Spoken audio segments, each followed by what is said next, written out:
Muhammad Mokaev was involved in a car crash in Dagestan. According to Red Corner MMA, Muhammad was driving his Mercedes but lost control and ended up in a ditch. As you can see, he has UFC in his license plate. Both Muhammad and the passenger of the vehicle are said to have avoided serious injuries.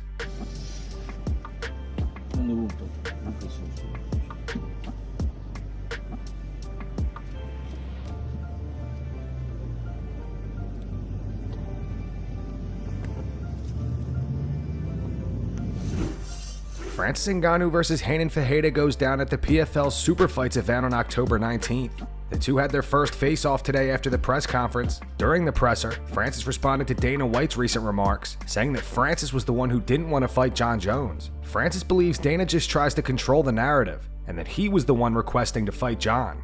Far as I'm concerned, Jon Jones didn't want to fight for me, according to them.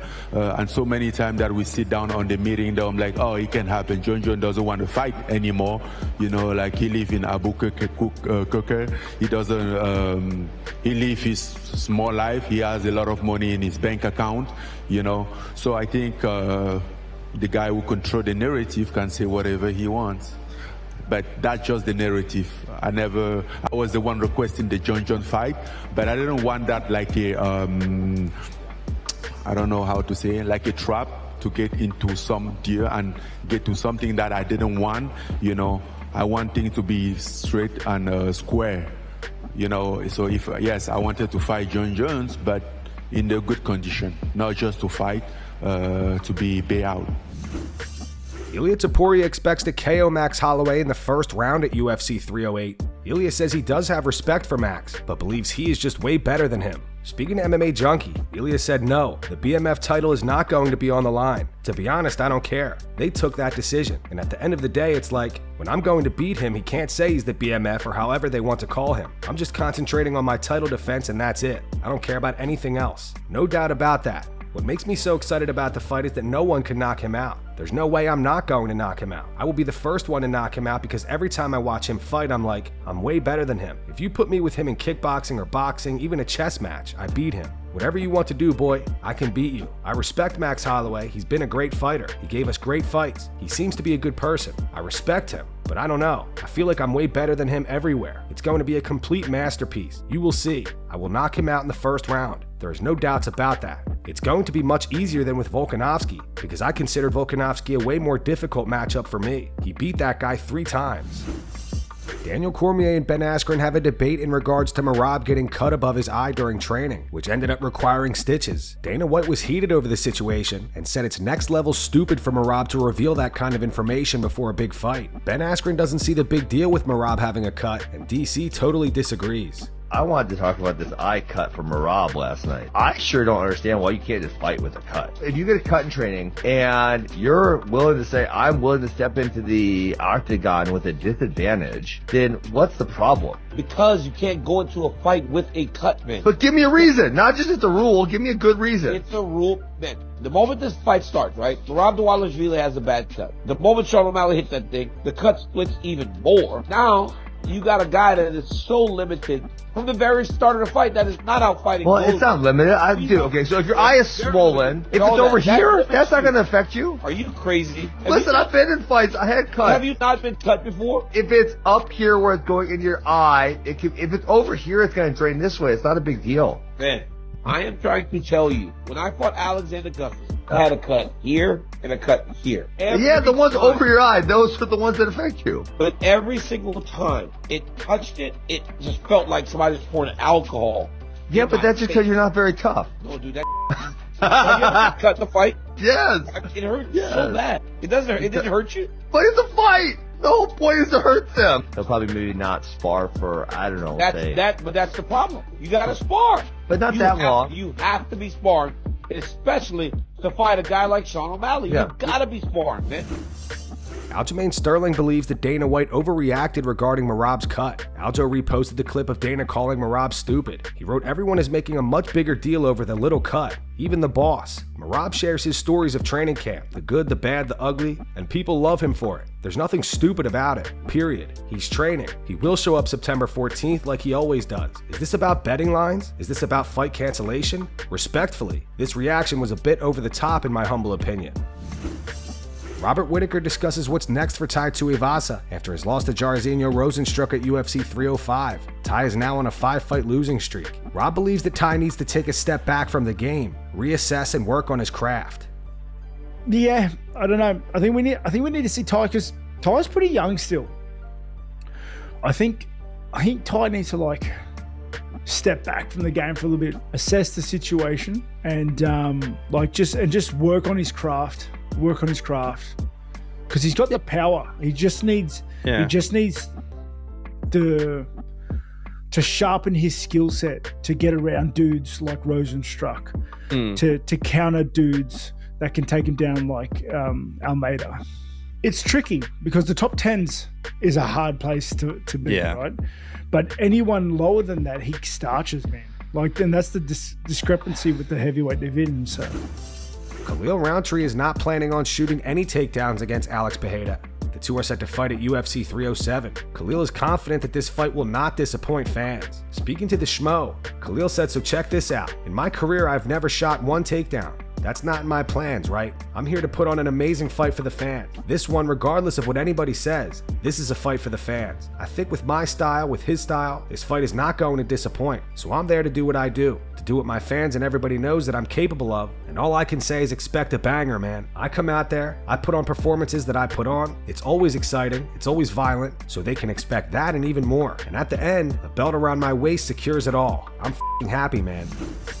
Kamaru Usman and Henry Cejudo discuss what's next for Israel Adesanya. Henry suggests that Izzy rematch Paulo Costa next. Kamaru disagrees and ends up convincing Henry otherwise. Where does Israel go from here? A lot of people were thinking he was going to retire. I'm not leaving.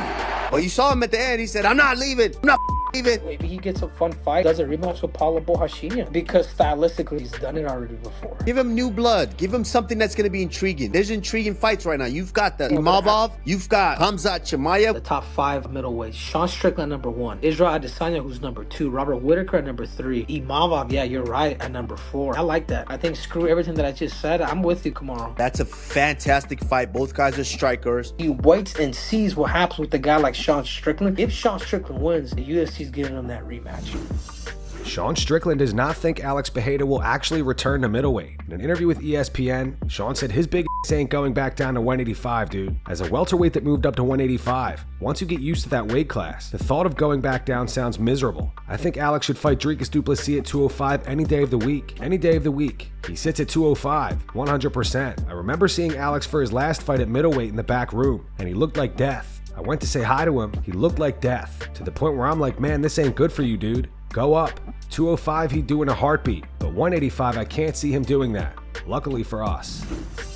As you guys know, Khalil Rountree will fight Alex Pereira for the light heavyweight title at UFC 307. Khalil is currently on a 5-fight winning streak. His latest win is a 3rd-round TKO over Anthony Smith. Smith gave his thoughts on this matchup on the most recent episode of the Believe You Me podcast. He believes on paper, Alex is the better striker, and since neither guys are likely to shoot for a takedown, he favors Alex to win. I think that recently, Khalil has been giving up some distance and space when he's in there. He wants to counter and he's really fast, but I had a hard time kind of tracking him down and getting a beat on him, but Alex is way better than I am in terms of striking. So I think that if Khalil sits back and lets Pereira walk him down like he let me do, it's going to be tough. It's going to be really tough. But what about on paper? Well, on paper, Alex Pereira is a better striker. and neither one of them are going to offensively wrestle. So hey, listen, I'll tell you this, right? Yeah, sure. I kind of thought it would be Magomed Ankalaev, right? And he's going to fight Rakic. That's a great fight. I'm looking forward to that one. Fight. When he gets through Rakic, if Pereira's still the champ, if Khalil's still the champ, it's got to be Magomed Ankalaev next. Now, I'm sure that had something to do with the fact that Magomed did get a title fight against Jan Blachowicz. Number one, it was a draw, and it wasn't a good, entertaining fight. The crowd was booing like crazy. I was there live. I don't think that the brass was super happy about some of the things he said afterwards either. Jon Jones is getting roasted over some new photos that emerged. Here's the photo in question. Fans are saying that they agree with Tom Aspinall and that Jon looks overweight. The guy, we know he's a bit overweight these days. Jon is getting absolutely cooked on X over this photo. This user posted the photo, says Jon Jones looking fit. This user replied fit to eat some barbecue. He fell off for real, with a photo of Jon's face cropped on Chris Barnett's body. This user reposted the clip of Aspinall, says Aspinall said it best. Man got the build of that one gay coworker you catch staring at you. Dude looking like Jamal Hill on a good day. Jon Boneless Wings Jones. Jon Scones Jones. Looking fat. This classic photo of Dana White. Is this real? Following Cormier's footsteps. John Cormier. And man catching his breath just standing there. Dan Hooker says the UFC is targeting a matchup between him and Charles Oliveira. Dan just defeated Mateusz Gamrot at UFC 305 and is now ranked number 5 in the lightweight division. Speaking to the Mac Life, he went on to say they want Charles for me next. That's a good fight, but there's heaps of cool shit I can do. The lay of the land is pretty crazy. It's such a wild sport. We'll see how it plays out. Oh yeah, anybody. I couldn't care less. All of them. Even Arman. I said to Sean Shelby I would like to fight Arman, because screw it, we'll go to the toughest way to the title we possibly can. Jalen Turner, Gamrot, Arman, Islam Makhachev. I just don't care, brother. I would prefer the hardest road to the title that I possibly could. On Arman, Dan continued he's a prick. He's been talking for years. He's just a prick. There's nothing more to it. It's like the duality of fighting. There's no one more I hate in the world than these other guys in the division. But there's no one else I respect more in the world than the other guys. There's no one more similar to me. But we're all vying for the same thing. I'd like to get one more in this year. I've got another baby on the way due in February, so I'd like to knock out one before then. There's another card rumored for Sydney in February, but it's just a couple days before my wife's due, so you're cutting it a bit fine. I'm not going to stress the missus out like that. She deals with enough. She's married to me for f***'s sake. So if we could knock another one out this year, that will be incredible, and then fight for the title next year. Tom Aspinall reveals he recently heard some rumors regarding Stipe Miocic. Tom thinks Stipe may be injured at the moment. I said these are just rumours at this point. There's a lot of talk, but there's nothing announced yet. These are all rumours. I'm hearing rumours that Stipe is potentially injured. These are stuff that I'm hearing from inner circles. Stipe, I believe his birthday was yesterday actually. I see, and he's 42 years old. The guy's going to be injury prone. Jon Jones, a million miles on the clock. He's going to be injury prone. Me, I'm ready to go, man. I'm not even in my prime yet. I'm hungry for it, man. I'm not sure these two guys are, but I am, and I'll fight either of them for the undisputed title on any notice. I'm ready. And that's going to wrap it up for the news. Thanks for watching. For daily MMA news and content, subscribe to Full Mount MMA and click the bell icon to be notified when we post videos. Here are the 3 top comments from last video. The first one's from Bottle Coke. It says, I wish my parents defended me as hard as Dana defends Jon Jones. The second one's from Rybird07. Says, if Jon Jones talked about a cut, Dana would be saying what a beast he is for having the balls to disclose that before a fight. And the final one's from Emilio Edits. It's a surprise Dana hasn't cut Tom from the UFC for what he's been saying about Jon. Those were the 3 top comments from last video. If you want to be featured in the next one, all you have to do is comment down below. And if you missed yesterday's news, click the video on screen right now to get caught up.